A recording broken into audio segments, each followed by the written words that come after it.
Bonjour à tous. Le groupe motopropulseur le plus populaire est le moteur de base K4M d'une puissance de 106 chevaux. Il est généralement fiable, même si en raison des particularités de sa conception, il préfère un service propriétaire ou spécialisé. La numérotation des cylindres provient du volant moteur, et la poulie est posée sur le vilebrequin sans clavette, sous tension. Le mécanisme de distribution de gaz de ce moteur est entraîné par une courroie crantée qui, selon la réglementation, dure 60 000 km.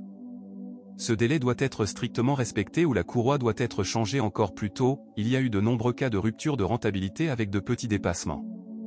Après des centaines de milliers de kilomètres, il est préférable de mettre à jour la pompe à eau, qui dure rarement plus de 100 000 à 120 000 km. Le démarreur, le générateur et les bobines d'allumage individuelles sont également menacés pour ce moteur.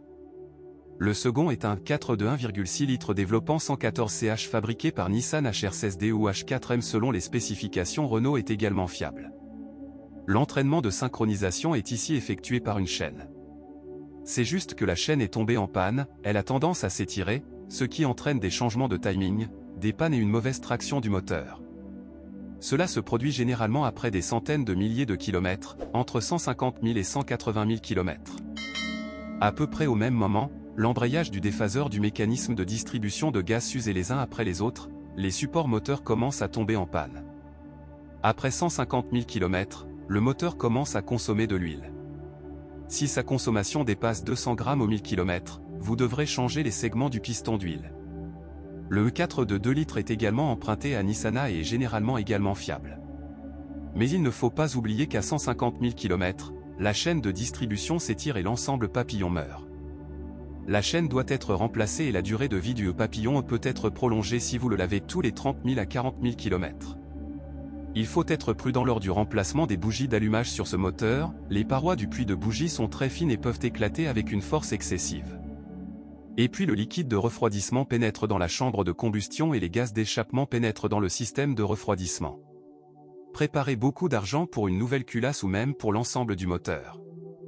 Toutefois, des coûts de transmission aussi élevés ne sont pas attendus, uniquement si vous disposez d'une transmission manuelle. La 5 vitesses est assez fiable, même si après 100 000 km les roulements commencent à hurler légèrement. Selon les militaires, dans cet état, les roulements peuvent fonctionner jusqu'à la fin de la durée de vie du moteur. Dans une boîte de vitesse à 6 rapports, les synchroniseurs de 2e et 3e vitesse s'usent parfois prématurément. L'embrayage dure en moyenne 120 000 km et est entièrement remplacé, panier, disque et butée de débrayage. Mais la fameuse transmission DP0 à 4 vitesses peut mettre à rude épreuve les nerfs des propriétaires de fluence d'occasion. Même si la box a été modernisée à plusieurs reprises au cours des 10 dernières années, sa durée de vie ne peut pas être qualifiée d'exceptionnelle. Dans le meilleur des cas, l'unité parcourt 120 000 à 180 000 km. S'il y a de sérieux problèmes avec le variateur, vous ne vous en sortirez pas avec ce genre d'argent. Cette transmission à variation continue est également empruntée à Nissan et sa durée de vie n'est pas inférieure à celle de la DP0 automatique. Certes, la CVT n'aime pas les manipulations imprudentes de la pédale d'accélérateur, surtout à froid, les démarrages et freinages brusques, ainsi que les glissades prolongées dans la neige ou la boue. Et si vous négligez les intervalles de vidange d'huile prévus tous les 60 000 km, vous ne serez pas assuré d'une réparation bon marché de l'unité. Après tout, même avec une manipulation soigneuse, la durée de vie de la courroie de poussée du variateur est d'environ 200 000 km. Et vous ne pouvez pas retarder le remplacement, une courroie usée laissera des traces sur la surface des poulies coniques. Et chacun 2 coûte comme 2 courroies de poussée. Dans le même temps, les roulements des arbres d'entraînement et menées sont généralement mis à jour, ainsi que le moteur électrique pas à pas, qui modifie les rapports de démultiplication du variateur. Mais vous n'aurez certainement pas à dépenser beaucoup d'argent pour la suspension fluence. Premièrement, sa conception est aussi simple qu'un fer, des jambes de force McPherson à l'avant, une poutre de torsion à l'arrière. Deuxièmement, la plupart des pièces du châssis ont une durée de vie assez décente. Troisièmement, pour nos conditions, la suspension de la berline a été adaptée, c'est-à-dire renforcée, et la garde au sol a été augmentée de 125 à 165 mm. Seules les jambes de force et les bagues stabilisatrices, qui peuvent supporter 30 000 à 60 000 km, sont considérés comme des consommables et coûtent quelques centimes. Les amortisseurs durent en moyenne 80 000 km. Les parties restantes dépassent facilement les 100 000 km. Certes, tout le monde ne sera pas satisfait du fait que les rotules sont assemblés avec les leviers et que les roulements de roues arrière sont solidaires des moyeux. Cependant, la durée de vie des billes et des roulements est tout à fait correcte, certains conducteurs changent ces pièces entre 120 000 et 150 000 km. La crémaillère de direction a à peu près la même ressource. Lors de son remplacement, vous pouvez économiser de l'argent si vous les changez contre un modèle restauré pour 12 000 à 15 000 roubles.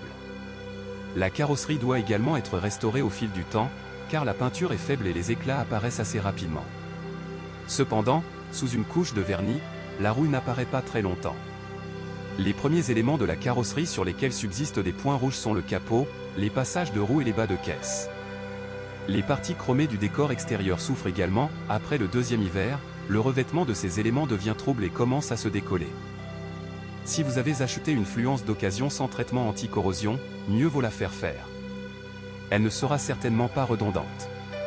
Parmi les bobos corporels, on note l'affaissement des charnières de porte, un faible trapèze des essuie-glaces et un mécanisme de freinage des vitres électriques. Le pare-brise se brise souvent, généralement à cause des changements de température. Par conséquent, en cas de forte gelée, il n'est pas recommandé d'allumer le chauffage du pare-brise jusqu'à ce que l'intérieur se soit un peu réchauffé. Les butées de porte s'usent plus tôt que nous le souhaiterions. Dès que les portes ont commencé à s'ouvrir avec un bruit de grincement et de grincement spécifique, il était temps de les remplacer. De nombreux propriétaires se plaignent également des joints de porte trop durs, à cause desquels la peinture des ouvertures est usée jusqu'au métal et le joint est brisé. Dans l'habitacle, au fil des années, le galon du volant et la sellerie en simili-cuir perdent vite de leur éclat. Les fins de course des serrures des portes et du coffre, ainsi que les capteurs de débit d'air massique et de ralenti, tombent en panne.